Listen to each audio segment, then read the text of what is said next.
First, this happened.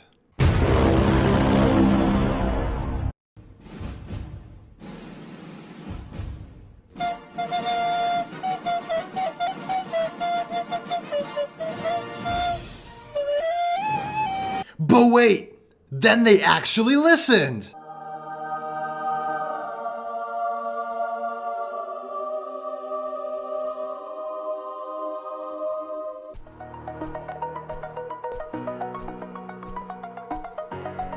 Don't blink!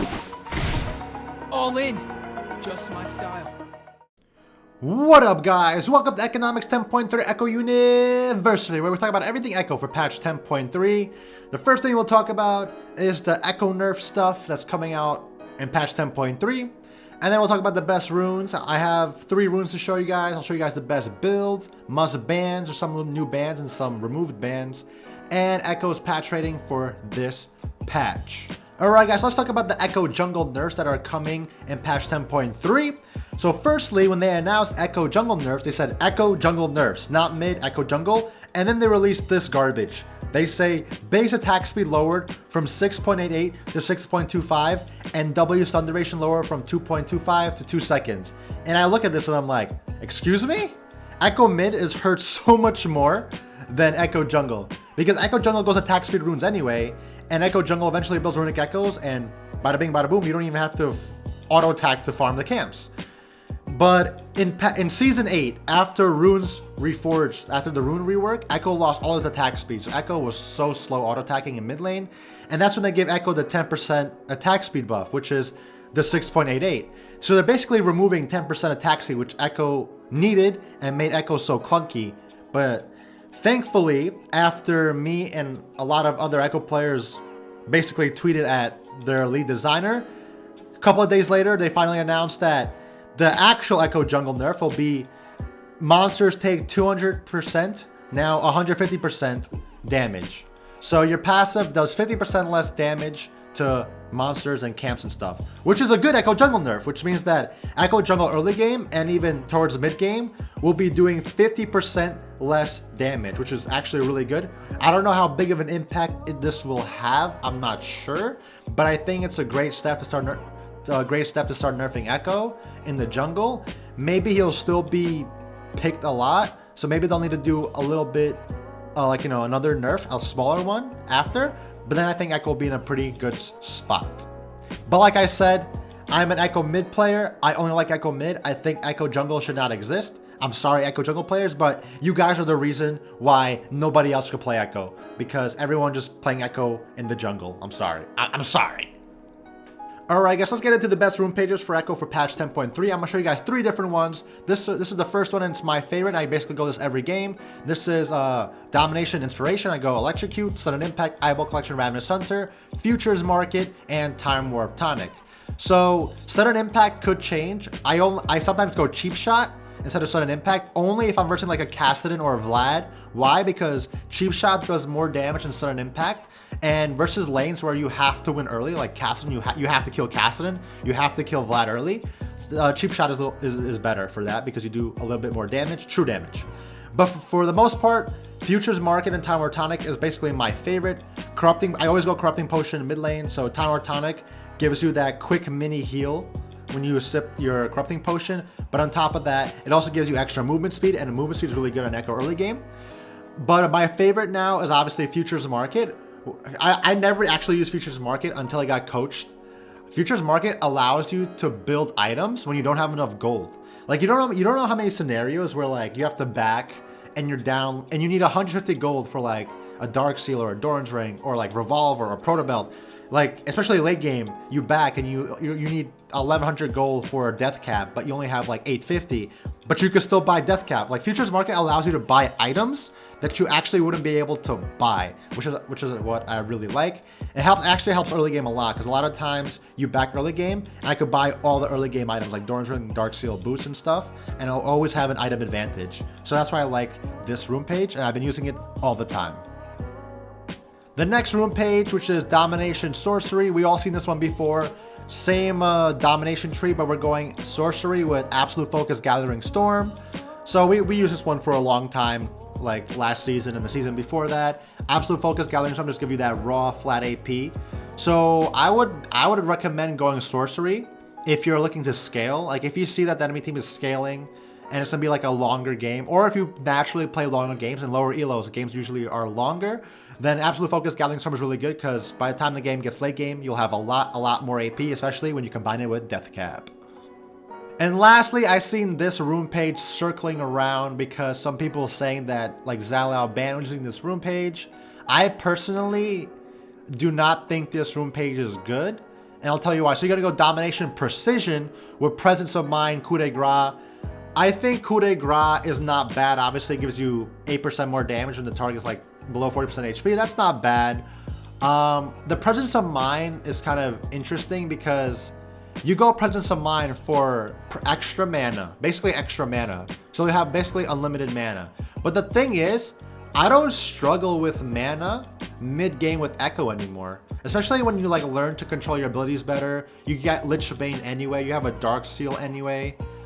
I don't see myself running out of mana that often to the point where you actually need Presence of Mind. Obviously, Presence of Mind, if you get assists and kills early game, then yeah, you get a lot of extra mana. But I don't think Ekko needs that much mana. It's just my opinion. I personally think that if you're going to go Precision, you go Coup de Grace Triumph, because I feel like Triumph will save your life a lot more. I don't know. But if you guys like this rune page, feel free to use it. I just personally think that the mana seems a little bit excessive, in my opinion. Alright guys, so let's talk about the best build for patch 10.3 for Ekko mid lane. And like I said, I'm not talking about Ekko jungle. Ekko jungle is basically the same thing except you're building runic echoes, so it doesn't really matter. But anyway, so for the Ekko mid, I get all the starting items basically every game. I go Corrupting Potion first, and then when I back, because of Futures Market, I usually get Doran's Ring, Dark Seal, and Boots. That's the best back you could have early game. Or usually it's Corrupting Potion, Doran's, Dark Seal, and then next back I get Boots. So I get all the starting items. Why? Because Ekko I feel like Ekko really benefits from all the starting items. Doran's Ring gives you HP, more damage, mana regen. Dark Seal gives you potential snowballing, 100 mana, and then Boots obviously give you movement speed. Like I go all the items. I love the starting items. But then after that, your first rushing is Proto Belt, and then after Proto Belt, you get your boots of choice. Usually I always go Sorc boots. I rarely go Merc Treads anymore unless a team literally has like 5 champions that perma CC you, like Leona and stuff. But if anything else like a Yasuo or something, then I go Tabbies. But for the most part, I go Sorc boots for damage. Next item, Lich Bane. And then after Lich Bane, I now always go Death Cap for just that flat out 1v9 burst damage. And if my Dark Seal is stacked, then I'll also get a Medjais in the process. But I literally always go Proto Belt, Lich Bane, Death Cap now. Pretty much every game. And then after that, usually the game is over by then. But if the game goes on longer than that, then I have any option I want. If the enemy team is building MR, go Void Staff. If they have HP tanks, Leon usually good. If they I don't really build Zhonya's anymore unless the enemy team has like hard engage or like a full AD team. I don't see myself building Banshees that much anymore, but I would if they're all, you know, AP. So I only go Zhonya's if they're all AD, and I only go Banshees if they're all AP. And then Marlon I only go if they have like, I hate Marlon, but I would go Marlon if they have like a Soraka or something like that, or like a Vlad maybe. But then I'll always build an Elixir of Sorcery for that extra AP when you have that gold late game, because it gives you a lot extra damage. And now we have the must bans for patch 10.3, and we got a new face in here, Soraka. So if you guys don't know what's happening, Soraka top, Soraka AD carry is taking over solo queue. Why? Because I don't know, Soraka just can't die in lane, and because she's a support, she's naturally power creeped and stronger than other champions because supports get less gold. But now because she's an AD carry role or top lane role, she could actually CS and actually get a lot more gold than she would actually get normally. And then she basically becomes a healing AP tanky like bot. She becomes a perma tanky AP healing bot. And then it's so impossible to win the game, especially in solo queue where people aren't as organized. She'll just keep healing and healing and healing and healing, and then you'll literally lose your mind. And especially if there's a Senna on the team, it's literally doomed. You're thinking about to win a team fight, psych, Soraka clicks R and heals everybody for like 300. It's so annoying. You're gonna have to permaban this until they actually nerf it in patch 10.4 probably. But next we have Kassadin. Kassadin's obviously, if you can ban Kassadin, ban Kassadin. I see Kassadin's a lot less, but if you know there's like a Kassadin player on the enemy team, want to ban Kassadin because you have a small window to beat Kassadin lane. You have to kill him before level 6. As soon as Kassadin gets his catalyst and stuff, then he becomes really hard to kill, and he'll eventually snowball out of control and outscale you. Then we have Rise. Rise is still Rise, beats Ekko pretty hard. I see Rise a lot less too, which is a good thing, but like I said, if you know there's a Rise in queue, I would ban the Rise. Yasuo is another champion that is in lower elos, it's pretty easy to beat a Yasuo because they're usually int, but in higher elos, when the Yasuo is better, then it's really hard to beat a Yasuo because basically when you play versus Yasuo, you're trying to make him beat himself. If Yasuo plays perfectly, then it's doomed for Ekko because he can stop you from CSing, he outscales you, builds Wits and Hex Shrinker, then it's pretty much doomed. But then for outside of mid lane bans, if I had to ban a champion outside of mid lane, obviously Soraka too, but I would ban Fiora and Jax. Those are like the two biggest Ekko counters in the top lane. And top lane is actually pretty strong right now because they get that solo XP. And if your top laner loses to like a Fiora or Jax, the game is pretty much over. And US Ekko will not be able to carry it. So those are the main bans right now. Obviously, there's other champions to ban like Set and stuff, but these are my top 6 for now. Alright guys, for Ekko's patch rating for 10.3, I give Ekko an A. So Ekko is a really solid mid laner right now.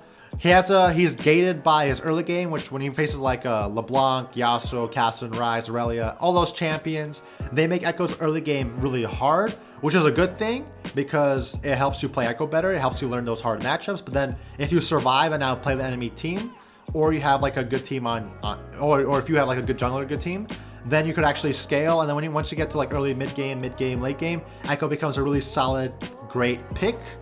But obviously Ekko is gated by his early game, which is good. And Ekko also has a lot of counters like Fiora Jax. That's why Ekko gets a solid A, because he has counters, but he's also really good. And that's why Ekko's an A.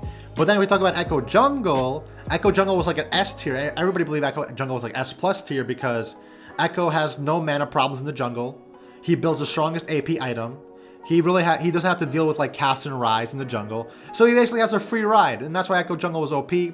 So with the nerf coming to Ekko Jungle, it does hurt Ekko mid a little bit because now it'll be harder to like steal enemy camps because you do less damage to enemy camps. And also stealing Baron, stealing Dragon. Now you do 50% less damage, which actually is a significant amount. So it'll hurt Ekko mid there. But for Ekko Jungle, I think it'll hurt Ekko Jungle a lot more because especially early game where Ekko doesn't do that much damage, that 50% will do a lot. So, but this Ekko rating is for Ekko in the mid lane. I think Ekko Jungle will still be A tier also. I don't know, I don't really play jungle. We'll see what happens. But for the most part, Ekko is an A. So I hope you guys enjoyed this episode of Economics, and I'll see you guys in the next one.